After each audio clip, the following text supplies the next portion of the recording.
নমস্কাৰ প্ৰিয় দৰ্শকসকল astro Shankar YouTube channel আৰু ফেচবুক পেজৰ মাজত সকলোকে পুনৰবাৰ নতুন এটা ভিডিঅ'লৈ মই স্বাগতম জনাইছো। আজি ভিডিঅ'টো লৈ আহিছো অক্ষয়া তৃতীয়া, যি অক্ষয়া তৃতীয়াত আমি হেনেকুৱা কি বিশেষ কিছুমান শাস্ত্ৰীয় নিয়ম বা উপায় মানি পেলাই আমাৰ জীৱনত সুখ শান্তি আৰু সমৃদ্ধি কঢ়িয়াই আনিব পাৰো তাৰ বিষয়ে ভিডিঅ'টো লৈ আহিছো। অক্ষয়া তৃতীয়াৰ দিনা আপোনালোকে কি ধৰণে কি নিয়মে অক্ষয় ঘট আপোনালোকে গৃহত স্থাপিত কৰিব লাগিব, কি নিয়মেৰে বিশেষ নিয়মেৰে আপোনালোকে সেই দিনা যদি এই তিনিওজন দেৱতাক আপোনালোকে পূজা কৰিব পাৰে তেতিয়া হলে আপোনালোকৰ ঘৰখনত আপোনালোকৰ জীৱনত বহুত বেছি সুখ শান্তি সমৃদ্ধি কঢ়িয়াই আনিব। আপোনালোকৰ জীৱনত ঘটি থকা বিভিন্ন সমস্যাৰ পৰা আপোনালোকে মুক্তি লাভ কৰিবলৈ সক্ষম হ'ব। প্ৰথমতে আমি জানিলো যে অক্ষয়া তৃতীয়া কেতিয়া পৰিছে। অক্ষয়া তৃতীয়া 30 এপ্ৰিল 2025 আৰু বহাগ মাহৰ 16 তাৰিখ বুধবাৰ দিনা। গোটেই বুধবাৰ দিনাই এই উপায় বা এই নিয়মখিনি আপোনালোকে পালন কৰিব পাৰিব।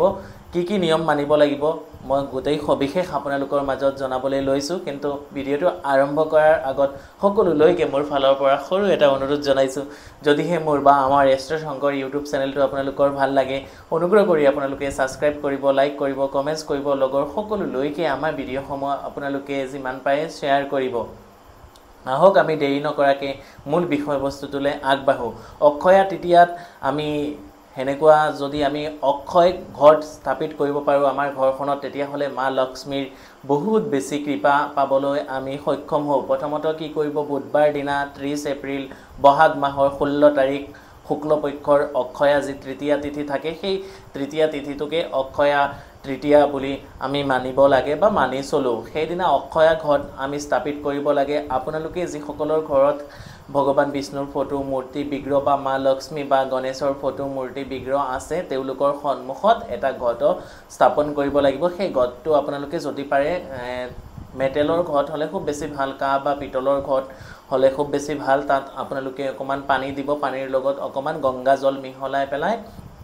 আপোনালোকে পঞ্চপল্লৱ দিব। আমি সাধাৰণতে যেনেকৈ ঘট স্থাপন কৰোঁ ঠিক তেনেদৰে আপোনালোকে ঘট স্থাপন কৰিব লাগিব। ঘট স্থাপন কৰি সেই ঘটৰ ওপৰত আপোনালোকে বগা নহ'লে হালধীয়া এখন বস্ত্ৰ দিব লাগিব। ধুনীয়াকৈ ঘট স্থাপন কৰিব লাগিব আৰু সেই ঘটৰ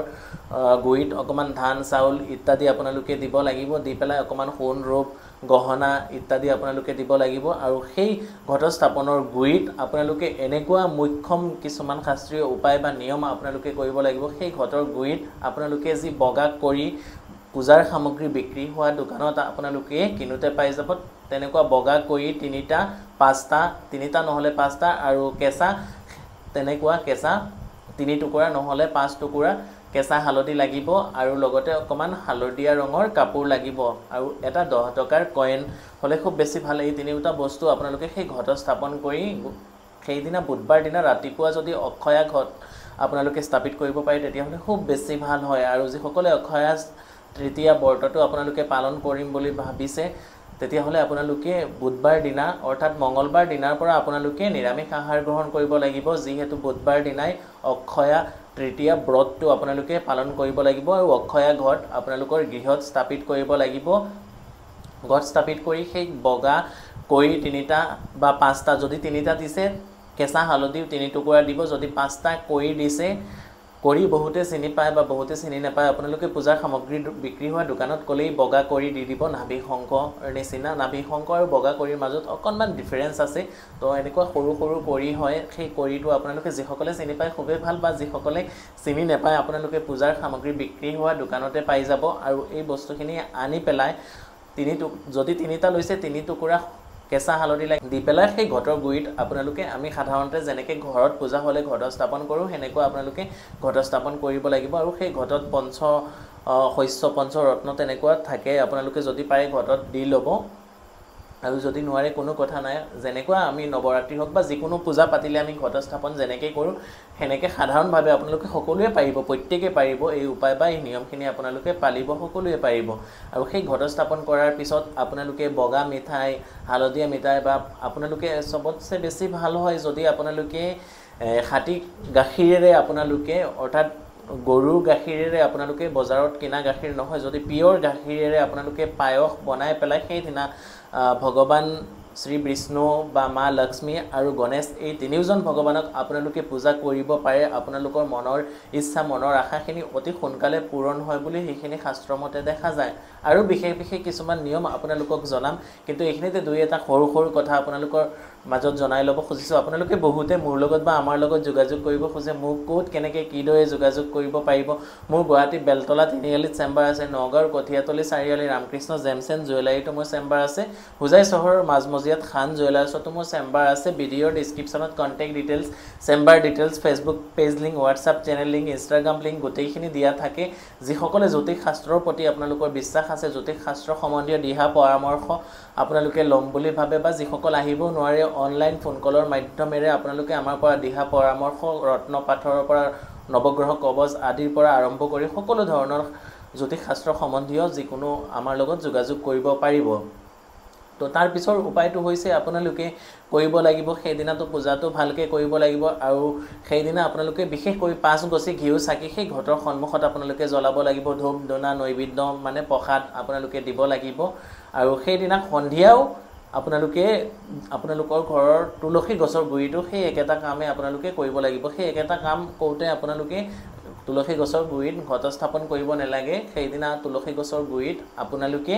5 গছি ঘিউ চাকি অকমান বাতাসা বা বগা মিঠাই দি পেলাই তুলসী গছৰ গুৰিত আপোনালোকে প্ৰণাম কৰিব আৰু সেই অক্ষয়া গড়টো গোটেই বুধবাৰ দিনটো থাকিব বৃহস্পতিবাৰ দিনা ৰাতিপুৱা উঠি পেলাই আপোনালোকে সেই ঘৰৰ পানীসমূহ লৈ পেলাই গোটেই ঘৰখনত বাৰীত আপোনালোকে ছটিয়াই দিব খালি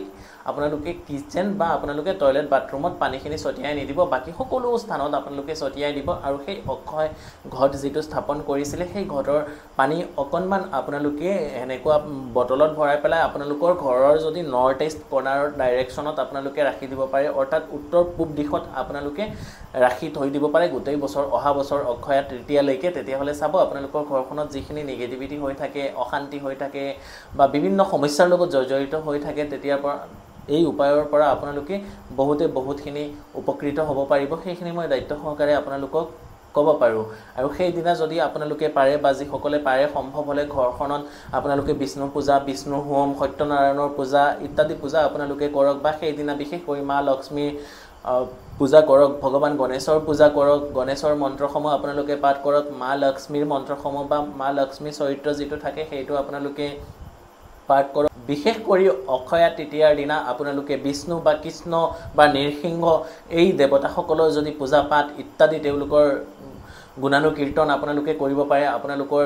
অক্ষয় হৈ ৰব গোটেই বছৰটো আপোনালোকে সুখ শান্তি সমৃদ্ধি যি মনৰ আশা লৈ আপোনালোকে পূজা কৰিব অতি কম সময়ৰ ভিতৰত আপোনালোকৰ মনৰ ইচ্ছা বা আশাখিনি পূৰণ হ'বলৈ সক্ষম হয় আপোনালোকে কৰি চাব ভক্তি বিশ্বাস নিষ্ঠা সহকাৰে আপোনালোকে কৰি চাব বহুতখিনি উপকৃত হ'ব পাৰিব এই ভিডিঅ'টো যিহেতু ভগৱান শ্ৰী বিষ্ণু বা বিষ্ণু কৃষ্ণৰ লগত জড়িত গতিকে অনুগ্ৰহ কৰি কমেণ্ট বক্সৰ মাধ্যমে জয় শ্ৰীকৃষ্ণ বা আপোনালোকে ভগৱান গণেশৰ নাম বা জয় মা লক্ষ্মী এই তিনিওজন ভগৱানৰ নাম আপোনালোকে কমেণ্ট কৰিবলৈ একেবাৰে আপোনালোকে নেপাহৰিব আৰু বিশেষ অক্ষয়া তৃতীয়াৰ ভিডিঅ'সমূহ লৈ আহিম শাস্ত্ৰ সম্বন্ধীয় তাৰ কাৰণে আপোনালোকে এষ্ট্ৰ শংকৰ ইউটিউব চেনেলটো ছাবস্ক্ৰাইব কৰি কাষতে থকা বেল আইকন নটিফিকেশ্যনটো আপোনালোকে দবাই ৰাখিব লাগিব শেষৰবাৰ মোৰ ফালৰ পৰা সকলোলৈকে হৰ হৰ মহাদেৱ জয় মা কালী জয় মা কামাখ্যা জয় শ্ৰীৰাম ধন্যবাদ